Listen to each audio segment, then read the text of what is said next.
Hello everyone, आज की video में हम करने वाले हैं ऑप्टिकल इंस्ट्रूमेंट का वन शॉट रिवीजन, जो कि एग्ज़ाम के लिए मोर देन इनफ है। अगर आपको ऑप्टिकल इंस्ट्रूमेंट पार्ट प्रिपेयर करना है तो ऑप्टिकल इंस्ट्रूमेंट होता क्या है उससे शुरू करते हैं।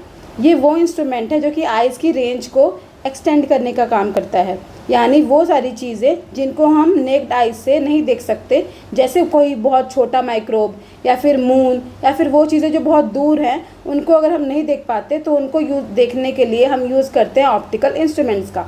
ऑप्टिकल इंस्ट्रूमेंट अलग अलग तरह के होते हैं। हम पढ़ने वाले हैं माइक्रोस्कोप और टेलीस्कोप को। तो माइक्रोस्कोप क्या है? माइक्रोस्कोप वो इंस्ट्रूमेंट हैं जो कि काम आते हैं छोटी चीज़ों को बड़ा करके दिखाने में।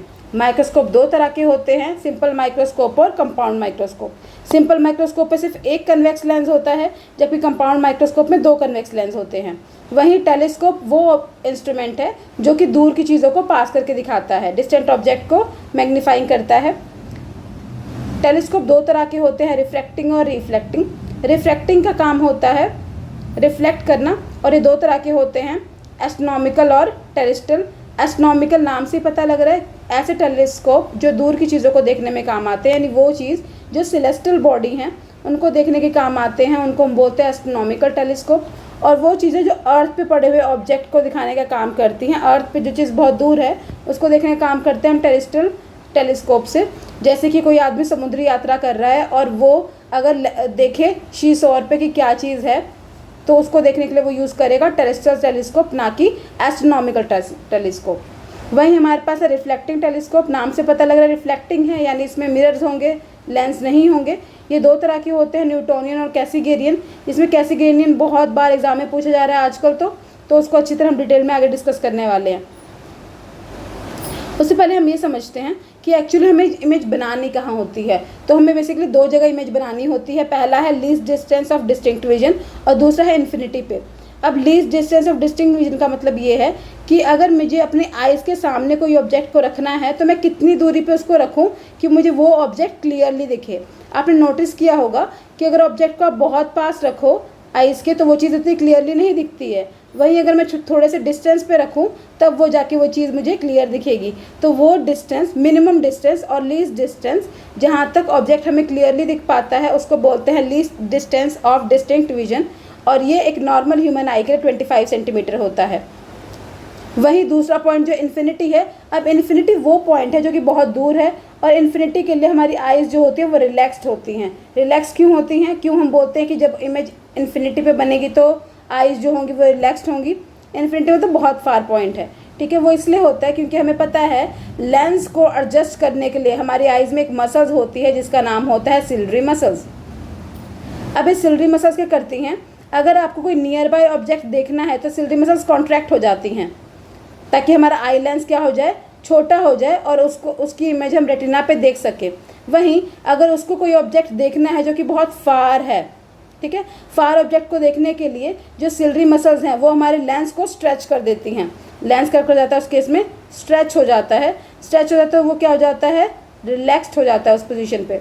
इसीलिए जब भी हमें किसी ऑब्जेक्ट को इन्फिनिटी पे देखना है तो उस सिचुएशन में हमारी आइज़ जो होती है रिलैक्स्ड होती हैं।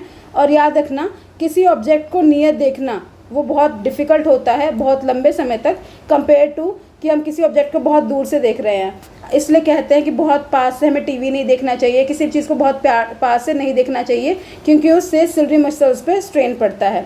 अब एक एक करके समझते हैं माइक्रोस्कोप को। क्या है? ये वो इंस्ट्रूमेंट है जिसमें एक ही कन्वेक्स लेंस होता है, जिसकी फोकल लेंथ बहुत स्मॉल होती है और वो आइज़ के पास रखी होती है। अब मैग्नीफाइंग पावर आपको पता होगा, it is the ratio of the angle made by the image to the angle made by the object at least distance of distinct vision. मैंने आपको ऑलरेडी एक्सप्लेन किया है what is the least distance of distinct vision. तो अगर मैं M का formula लिखूँ तो वो आता है बीटा अपॉन अल्फ़ा, जहाँ पे बीटा जो है वो इमेज बना रही है एंगल। तो हमारे पास यहाँ पे ऑब्जेक्ट था, ऑब्जेक्ट से पहले रे पैरेलल आई और उसने रिफ्लेक्शन किया और कहाँ से पास करी, वो फोकस से। दूसरी कहाँ से पास कर गई है, ऑप्टिकल सेंटर से। अगर मैं इन दोनों को पीछे की तरफ एक्सटेंड करूँ तो वो कहीं ए डैश बी डैश पे जाके मिलती हैं और वहाँ पे उनकी बनती है इमेज जो कि है ए डैश बी डैश। अब मैग्नीफाइंग पावर की रेशियो होती है बीटा अपॉन अल्फा। तो बीटा क्या है, जो इमेज एंगल बनाती है। तो इमेज कैसा एंगल बना रही है, ए डैश बी डैश और ओ। तो हम मान लेते हैं ये एंगल हमारे पास बीटा है, ठीक है। वही ऑब्जेक्ट हमारे पास ये था, तो अगर मैं इसको पैरेलली यहाँ पे एक्सटेंड कर दूँ तो यहाँ पे मेरी इमेज बन जाएगी ऐसे, एंगल ऐसे बनेगा और ये बनेगा मेरा अल्फा। ठीक है, तो एक बार मैं ट्रायंगल ले लेती हूँ ABO और इसमें निकालूंगी tan बीटा की वैल्यू। तो tan बीटा की वैल्यू आएगी AB अपॉन BO, क्योंकि tan होता है परपेंडिकुलर अपॉन बेस। तो यहाँ पे हमारे पास आ जाएगा tan बीटा की वैल्यू AB अपॉन BO। वहीं अगर मैं ये वाली ट्रायंगल लूँ, इसका नाम हम देते हैं A2 B2, तो ये तो B डैश ही है, A2 B डैश O। तो उसमें मेरे पास अल्फा की वैल्यू आएगी परपेंडिकुलर, जो कि A2 B डैश है, और बेस जो है वो B डैश O है। तो हमारे पास आ जाएगा A2 B dash upon B1 O, या B इसे भी वन लिख सकते हैं, कोई दिक्कत नहीं, सेम चीज़ है ये। अब हमें पता है मैग्नीफिकेशन में दोनों वैल्यूज पुट कर देंगे। तो जब दोनों वैल्यूज पुट करेंगे तो हमें मिलेगा AB upon BO is equal to B1 upon AB से AB कैंसिल हो जाएगा, और यहाँ मिलेगा B dash O upon BO। B dash O अगर हम देखें तो वो D है, दैट इज जहाँ पे इमेज बन रही है, तो हमने D लिख दिया। U हमारा इस तरफ है, इसकी वैल्यू क्या होगी -U, तो उसकी वैल्यू हम लिख दी -U। D और U दोनों एक तरफ हैं, तो दोनों की वैल्यू नेगेटिव हो जाएगी। इससे हमारे पास जो फाइनल मैग्नीफिकेशन आने वाला है 1 है D अपॉन U, तो M की वैल्यू हो जाएगी D अपॉन U। ये तो मैग्नीफिकेशन की वैल्यू आ गई। अब हमें निकालनी है इमेज का। तो अगर मैं फोकल लेंथ का फॉर्मूला यूज़ करूँ तो 1/f equal to 1/v 1 minus U, पता है हमें लेंस फॉर्मूला होता है ये। अगर इमेज D पे बन रही है तो V की वैल्यू कितनी आएगी -D, U की वैल्यू कितनी होगी -U। अगर इस फॉर्मूले में पुट करूँ मैं तो 1/-D आ जाएगा, 1/U आ जाएगा यहाँ पे। ओके, और यहाँ से अगर मैं वैल्यू निकालनी चाहूँ 1/D की, तो F यहाँ प्लस का है, इस D को इधर ले आते हैं, ये प्लस का हो जाएगा। ठीक है, हाँ, तो ये आ जाएगा हमारे पास 1/U equal to 1/F plus 1/D। यहाँ से अगर मैं D कॉमन निकाल लूँ डिनोमिनेटर में, या कह सकती हूँ D मैंने मल्टीप्लाई इधर किया, D मैंने डिवाइड भी कर दिया, और दोनों जगह D डिनोमिनेटर में आ गया और मैंने कॉमन निकाल लिया, तो ऊपर वाला यहाँ D बचेगा, यहाँ सिर्फ F बचेगा और यहाँ पे सिर्फ 1 बचेगा। तो हमारे पास 1/U की वैल्यू कितनी आ गई थी, ये आ गई 1/D D upon F plus 1। अब इस D को क्रॉस मल्टीप्लाई करके यहाँ पे लिख सकती हूँ मैं, तो वैल्यू आ जाएगी D upon U equal to D upon F plus 1। वही वैल्यू मैग्नीफिकेशन की थी, तो अगर मैं वैल्यू पुट कर दूँ यहाँ पे D अपॉन U की value D upon F plus 1, तो ये हमारे पास नई मैग्नीफिकेशन आ जाएगी। सेकंड केस है कि जब इमेज इन्फिनिटी पे बन रही है, जब इमेज इन्फिनिटी पे है तो V की वैल्यू इन्फिनिटी है और 1/∞ तो क्या होता है, 0 होता है। तो उस केस में हमारी मैग्नीफिकेशन रहती है M equal to D upon U। और हमें पता है इमेज इन्फिनिटी पे तभी बनती है जब ऑब्जेक्ट हमारे पास फोकस पे हो। पढ़ा है हमने कि जब ऑब्जेक्ट फोकस पे होता है तो इमेज कहाँ बनती है, इन्फिनिटी पे बनती है। तो U की वैल्यू क्या आ जाएगी F। तो नई मैग्नीफिकेशन कितनी आने वाली है हमारे पास, D अपॉन F। अब आते हैं कंपाउंड माइक्रोस्कोप पे। कंपाउंड माइक्रोस्कोप की भी फोकल लेंथ स्मॉल होती है और उसमें 2 लेंस होते हैं, एक ऑब्जेक्टिव जिसकी फोकल लेंथ कम होगी और एक हमारे पास आई पीस है जिसकी फोकल लेंथ ज़्यादा है। ये यहाँ पे याद रखने वाली बात है कि जो आई पीस की फोकल लेंथ है वो ज़्यादा होती है और ऑब्जेक्टिव की फोकल लेंथ कम होती है, क्योंकि आई पीस ही ऑब्जेक्ट को बड़ा करके दिखाता है। क्योंकि हमें पता है जितना ज़्यादा फोकस होगा उतनी ज़्यादा इमेज जो होती है वो बढ़ जाती है। Magnifying up to 1000 time extend कर देता है किसी भी ऑब्जेक्ट को ये। तो अगर हम देखें लैब में आपने ऐसा देखा होगा माइक्रोस्कोप, यहाँ पे ऑब्जेक्ट रखा होता है, ये हमारे पास ऑब्जेक्टिव लेंस होता है और यहाँ पे हमारे पास एक आई लेंस प्रेजेंट होता है। ऑब्जेक्टिव लेंस ऑब्जेक्ट के पास है, इसकी फोकल लेंथ भी शॉर्ट है, इसका अपर्चर भी शॉर्ट होता है। वहीं हमारे पास आई पीस जो है इसका फोकल लेंथ भी ज़्यादा है, उसका अपर्चर भी ज़्यादा है ताकि ये ज़्यादा लाइट को एक्यूमुलेट कर सके। अब यहाँ पे 2 फॉर्मेशन ऑफ इमेज होती है। पहला, ऑब्जेक्ट अगर यहाँ पे रखा है तो उसकी पहली इमेज हमें यहाँ पे मिलती है, ठीक है। एक लाइट पैरेलल जाएगी, वो टकरा के फोकस से पास करेगी, और दूसरी लाइट जो है अगर हम यहाँ पे देखें ऑब्जेक्ट ए बी है हमारे पास, एक लाइन पैरेलल आई, वो टकराई और कहाँ से पास करेगी, ऑफकोर्स फोकस से, ये ऑब्जेक्टिव का फोकस है। वहीं दूसरी लाइन जो होगी ऑप्टिकल सेंटर से पास करेगी और दोनों यहाँ पे कहीं मीट कर रही हैं, तो यहाँ पे पहली इमेज बन रही है जो कि है A1 B1। अब ये जो इमेज है वो आई पीस के लिए, आई लेंस के लिए ऑब्जेक्ट का काम कर रही है। तो पहली रेज जो है वो कहाँ से आ रही है, पास कर रही है ऑप्टिकल सेंटर से, जो कि पीछे की तरफ एक्सटेंड कर देंगे हम। और दूसरी जो पैरेलल रे थी, जो फर्स्ट रे से आ रही थी, वो ऐसे आई और टकरा के क्या होगी, पैरेलल, ये भी टकराई और क्या होगी, पैरेलल। तो हमने इनको पीछे तरफ एक्सटेंड किया तो यहाँ पे कहीं फाइनल इमेज बनती है और हम देख सकते हैं फाइनल इमेज जो है वो ज़्यादा बड़ी है कंपेयर टू फर्स्ट इमेज या फिर ऑब्जेक्ट से। तो हमारा काम है इसकी मैग्नीफिकेशन निकालना।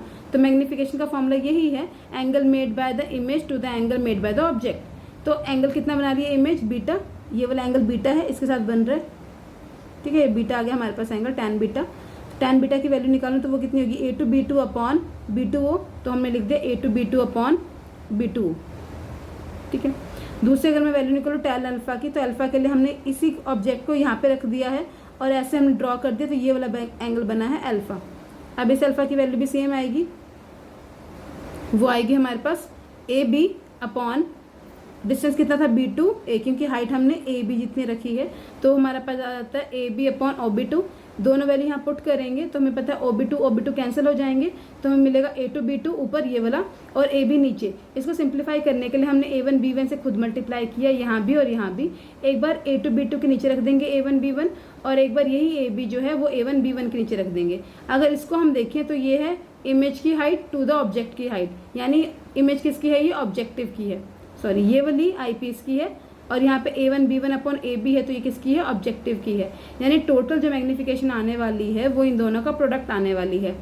अगर मेरे पास मैग्नीफिकेशन ऑफ ऑब्जेक्टिव 5 है और मैग्नीफिकेशन ऑफ जो आई पीस है वो 10 है, जो नेट मैग्नीफिकेशन होने वाली है वो 50 होने वाली है। 15 नहीं होगी, ऐड नहीं होते, वो मल्टीप्लाई होते हैं।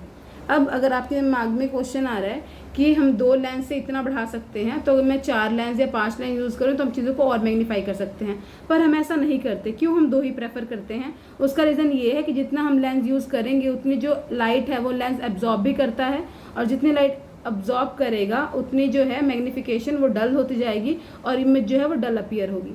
अब ऑब्जेक्टिव का मैग्नीफिकेशन निकालते हैं। उसका फॉर्मूला होता है इमेज अपॉन ऑब्जेक्ट का डिस्टेंस। इमेज क्या है V0 और वो ऑब्जेक्टिव के दूसरी तरफ बन रही है तो उसका साइन पॉजिटिव आएगा। ऑब्जेक्ट जो है वो इस तरफ है, उससे पहले है तो उसका साइन -u आएगा। तो हमारे पास जो मैग्नीफिकेशन ऑब्जेक्टिव की आई वही V0 अपॉन U0 हम, और दूसरा जो हमारे पास है वो आई पीस जो है वो सेम वही काम कर रहा है, वो सिंपल माइक्रोस्कोप का काम है। और सिंपल माइक्रोस्कोप की डेरिवेशन से अगर मैं मैग्नीफिकेशन निकालूँ, हमने अभी सॉल्व की थी, और वो कितनी थी, वो थी D/F+1। तो यहाँ पे भी हम लिखेंगे मैग्नीफिकेशन कितनी थी, सेम डेरिवेशन है ये वाली भी, आप वहीं से देख के कर सकते हैं। तो मैग्नीफिकेशन आ जाएगी 1 + D/Fe। मैं बार बार एक्सप्लेन नहीं कर रही हूँ बिकॉज इट इज़ सेम। ठीक है, आपने वो कर ली तो इसके बाद आपको ये चीज़ यहाँ पे कॉपी कर देनी है। अब ये दोनों वैल्यूज अगर मैं यहाँ पुट करूँ तो ऑब्जेक्टिव की V0/U थी और आई पीस की 1 + D/Fe थी। इन दोनों की वैल्यू कंबाइन करेंगे तो हमारे पास टोटल मैग्नीफिकेशन आने वाली है कंपाउंड माइक्रोस्कोप की। यहाँ पे एक ट्यूब है जिसकी अरेंजमेंट हम सेट करते हैं रैक एंड पिनियन अरेंजमेंट से, और इसकी जो लेंथ होती है टोटल वो देखो कैसे आएगी। अगर मेरे पास ये लेंथ है, ठीक है, तो ये लेंथ कैसे आ रही है, यहाँ से यहाँ इमेज बन रही है किसकी, ऑब्जेक्टिव की, और यहाँ से यहाँ ऑब्जेक्ट है कि कौन किसका, आई पीस का। तो यहीं से हम फॉर्मूला बना लेते हैं, length of tube is equal to object का distance plus UE, so image का distance of objective plus object का डिस्टेंस ऑफ आई पीस, तो V0/UE। नेक्स्ट है, अगर हमारे पास इमेज जो है वो इन्फिनिटी पे बन रही है, अभी हमने बनाई थी इमेज D पे जो कि least distance of distinct vision है, जो कि सिंपल माइक्रोस्कोप में भी किया था, और अब हम बना रहे हैं इमेज को कहाँ पे, इन्फिनिटी पे। तो हमें पता है in case of normal vision या रिलैक्स साइट क्या होती है, ये मैंने ऑलरेडी एक्सप्लेन किया है। वहाँ पे मैग्नीफिकेशन की वैल्यू होती है D/Fe, और ऑब्जेक्टिव का मैग्नीफिकेशन तो सेम ही रहता है -V0/U0। मैं दोनों वैल्यू को यहाँ पुट करूँ, सिंपल मल्टीप्लाई करूँ तो इसका फॉर्मूला आता है V0/U0 D/Fe। क्योंकि इमेज जब बन रही है इन्फिनिटी पे, यानी ऑब्जेक्ट कहाँ है, फोकस पे, तो U की वैल्यू कितनी आ जाएगी, F0, और V0 लगभग किसके बराबर आ जाएगा, लेंथ ऑफ ट्यूब के। तो यहाँ पे हमारे पास फॉर्मूला बनता है, ठीक है, U0 F0 के बराबर, चीज़ यहाँ तक आ गई है, और जो L की वैल्यू हो जाएगी पूरी वो लगभग V के बराबर हो जाएगी क्योंकि चीज़ वैल्यू शिफ्ट हो गई है। ठीक है, यहाँ पे तो हम कह सकते हैं हमारे पास यहाँ से फॉर्मूला आ जाएगा L/F0। V0 की वैल्यू L के बराबर होगी और आगे F0, ये हमारे पास फॉर्मूला आ जाता है जब इमेज इन्फिनिटी पे बनती है तो। ठीक है, ऑब्जेक्टिव तो ये अगर हम यहाँ से पुट करें, ये इन्फिनिटी हो गया तो हमारे पास L की वैल्यू अप्रॉक्सीमेटली कितनी आ गई, V0 के बराबर आ गई। सब्स्टिट्यूट करेंगे, ये हमारा एक्सप्रेशन आ जाने वाला है। नेक्स्ट हमारे पास टॉपिक है एस्ट्रोनॉमिकल टेलीस्कोप। टेलीस्कोप वो डिवाइस होते हैं या वो इंस्ट्रूमेंट होते हैं जो छोटी चीज़ों को बड़ा करके दिखाते हैं। हम पढ़ने वाले एस्ट्रोनॉमिकल टेलीस्कोप। टेलीस्कोप सिलेबस में नहीं है, इसको दिया था गैलीलियो ने। ठीक है, और ये ऑब्जेक्ट जो है वो इन्फिनिटी से आता है और इन्फिनिटी से ऑब्जेक्ट हमेशा पैरेलल आता है।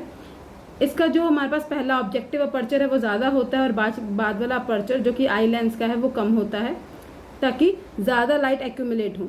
अब यहाँ पे डायग्राम को समझते हैं, बहुत ईजी है। पहले हम बनाएंगे ऑब्जेक्टिव जिसका अपर्चर ज़्यादा है, फिर हम एक बनाएंगे आई पीस जिसका अपर्चर कम है। ये होगी दोनों की प्रिंसिपल एक्सिस जो कि स्ट्रेट लाइन है। ऑब्जेक्ट क्योंकि इन्फिनिटी से आ रही है तो रेज पैरेलल होंगी। यहाँ पे हम ऐसे पैरेलल नहीं ले सकते, ऐसे लेंगे, और हमें पता है वो कहाँ से पास करती हैं, लगभग फोकस से पास करती हैं। बेंड होने के बाद तो यहाँ पे फोकस होगा ऑब्जेक्टिव का, लाइटें वहाँ से पास करेंगी और दोनों कहाँ पे मीट करेंगी, यहाँ पे। तो यहाँ पे हमारे पास पहले इमेज बनने वाली है ऑब्जेक्टिव की। अब ये जो रेज हैं वो फिर से किसमें पास करने वाली हैं, इस आई पीस में। तो ये कैसे जाएगी, इसको हम पीछे की तरफ एक्सटेंड करेंगे, दूसरी भी पास करेगी जिसको हम पीछे की तरफ एक्सटेंड करेंगे। आगे तो दोनों इन्फिनिटी बन जाने वाली हैं, तो पीछे हम एक्सटेंड करें तो हमें A dash B dash, A double dash B double dash उनकी एक्चुअल इमेज बनती है। अब यहाँ पे ऑब्जेक्ट से आने वाला एंगल अल्फा था, यहाँ पे एंगल अल्फा बना, तो ये भी वर्टिकल ऑपोजिट एंगल है, तो ये भी बन गया अल्फा। इमेज से जो एंगल बन रहा है वो बन रहा है बीटा। बहुत ईजी डायग्राम है इसकी। तो अगर हम बनाए मैग्नीफिकेशन की वैल्यू तो वो फॉर्मूला होता है बीटा अपॉन अल्फा, क्योंकि हमें पता है magnification is the ratio of image angle made by the image to the angle made by the object. तो इस डायग्राम से अगर मैं बीटा की वैल्यू निकालूं तो परपेंडिकुलर क्या है, A double dash B double dash, okay. और हम ए डैश बी डैश भी ले सकते हैं क्योंकि दोनों की वैल्यू सेम है। अगर मैं एंगल निकालूं तो ए डैश बी डैश अपॉन कितना जाएगा हमारे पास, बी डैश ई, ये हमने पहला लिख लिया। दूसरा अगर मैं अल्फा निकालने की कोशिश करूँ तो अल्फा होगा ए डैश बी डैश, और यहाँ पे हमारे पास डिस्टेंस कितना आएगा, ओ से लेकर बी वन तक, तो हमने ओ से लेकर बी वन तक लिख लिया। ए वन बी वन कैंसिल हो गए यहाँ से, और हमें मिल गया बी, ये क्योंकि डिनोमिनेटर में था तो वो न्यूमरेटर में चला जाएगा, और बी वाला पार्ट जो है वो डिनोमिनेटर में आ जाएगा।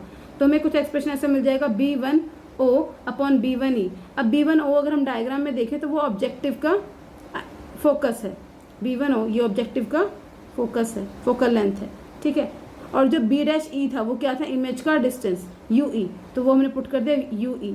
यू ई का साइन नेगेटिव इसलिए ले रहे हैं क्योंकि वो इस आई पीस के लिए ले रहे हैं हम, और आई पीस के लिए ऑब्जेक्ट जो है वो इसके लेफ्ट हैंड साइड पे है। वहीं ऑब्जेक्टिव का अगर हम डिस्टेंस ले रहे हैं तो उसके लिए इमेज जो है वो राइट साइड पे है, तो इसे राइट साइड वाली चीज वैल्यू हमने पॉजिटिव ली और लेफ्ट वाली हमने नेगेटिव ले ली। तो यहाँ से मैग्नीफिकेशन का फॉर्मूला आ गया F O upon U E. अब फिर अगर हम लेंस फॉर्मूला लगाएं, लेंस फॉर्मूला कहता है कि 1/f equal to 1/ue plus 1/ve। Object कहाँ पे रखा है, फोकस पे रखा है, ठीक है। तो हम क्या करेंगे, इस नेगेटिव को इधर ले जाएंगे, इस पार्ट को इधर, और एफ को इधर लेंगे, तो एक्सप्रेशन आ गया 1/ue equal to 1/ve minus 1/fe। क्योंकि इमेज कहाँ बन रही थी, least distance of distinct reason पे, तो ve की वैल्यू हमने क्या पुट कर दिया है यहाँ पे, माइनस डी। तो ये हमारे पास आ गया 1/-d माइनस 1/e। दोनों में माइनस साइन कॉमन निकाल सकते हो, निकाल लिया मैंने, ब्रैकेट स्टार्ट कर दी, दोनों को प्लस में लिख दिया 1/d प्लस 1/fe। अब यहाँ पे हमें fe निकालना है कॉमन, तो मैंने कहा इसको मल्टीप्लाई कर देते हैं fe से, यहाँ भी और यहाँ भी।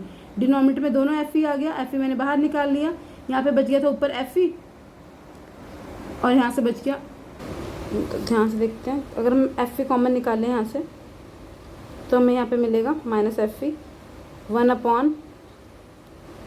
fe ऊपर रह जाएगा, यहाँ से रह जाएगा d और यहाँ जाएगा 1, तो ये हमारे पास आ जाएगा 1/ue की वैल्यू, 1/ue की वैल्यू।